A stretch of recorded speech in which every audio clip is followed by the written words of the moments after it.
I am a total sucker for romantic comedies. One of my recent favorite movies on Netflix is To All the Boys I've Loved Before, and I relate to the main character so much because I absolutely love love. Now, don't get me wrong, I enjoy romantic movies as much as the next sappy person, but there is one thing that I don't particularly like about them. It's the way mainstream media portrays romantic relationships like they're a necessity. It's as if they're taunting you that if you aren't in one, you aren't experiencing true happiness. People are always associating having a significant other as having reached an elevated state in life, and that single individuals are missing something. You know that feeling when you go to family gatherings on holidays and your one nosy aunt is always asking you, "Do you have a boyfriend?" That is one of my biggest pet peeves. And it doesn't have to be just family either. Whenever anyone asks me if I'm in a relationship, it's almost like I'm ashamed to admit that I'm not. When did being single be a bad thing?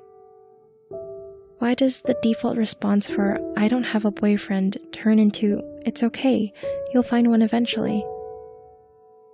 I thought it was completely okay being alone, but because of societal norms, I can't help but feel some sort of pressure that being single means that I'm unhappy and incomplete. The other day, I was catching up with one of my college friends over lunch.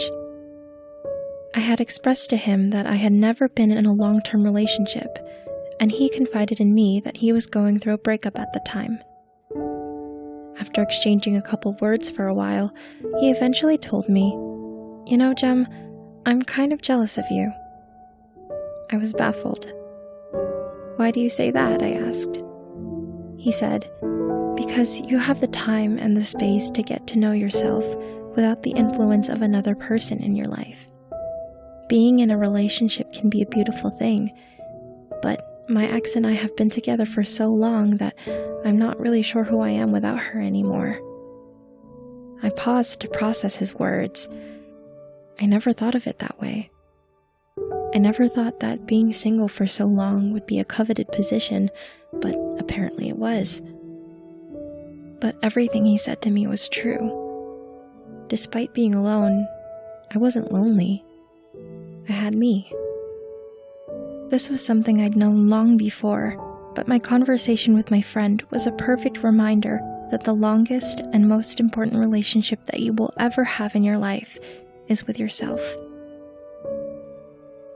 So why is it that we are so eager to get to know other people when there is still so much we don't know about ourselves? If we don't fall in love with ourselves, how can we expect other people to? Instead of seeking love on the outside, we need to acknowledge that the greatest love comes from within.